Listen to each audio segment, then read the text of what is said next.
નમસ્કાર મિત્રો, વિડીયોમાં તમારું સ્વાગત છે। જી હા મિત્રો, અત્યારે હાલના મોટા અને મહત્વના સમાચાર સામે આવી રહ્યા છે। તો મિત્રો, સમાચારમાં વાત કરીએ તો પાલનપુર તાલુકાના ટોકરિયા ગામે એક હૃદયદ્રાવક ઘટના બની છે। ખેતરની ફરતે કરવામાં આવેલી તારની વાડમાં વહેતા વીજ કરંટની અડબેટે આવતા એક ખેડૂત અને શ્વાનનું ઘટના સ્થળે જ મોત નીપજ્યું છે, જ્યારે અન્ય બે લોકો ઇજાગ્રસ્ત થયા છે। વરિયાળી જોવા જતા બની ઘટના મળતી માહિતી મુજબ મૃત ખેડૂત પોતાના ખેતરમાં વાવેલી વરિયાળીના પાક ની સ્થિતિ જોવા જઈ રહ્યા હતા।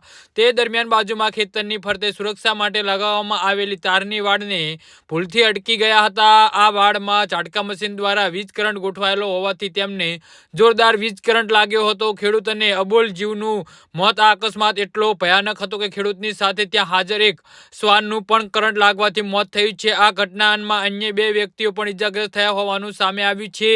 ખેડૂતના અકાળે અવસાનથી ટોકરિયા ગામમાં શોકનું મોજું ફરી વળ્યું છે। જી હા મિત્રો, તો આના વિશે તમારું શું કહેવું છે તો નીચે અમારી કમેન્ટ બોક્સમાં જરૂરથી જણાવજો અને અમારી યુટ્યુબ ચેનલને સબસ્ક્રાઇબ કરવાની ભૂલતા નહીં। વિડીયો પૂરો જોવા બદલ તમારો ખૂબ ખૂબ આભાર।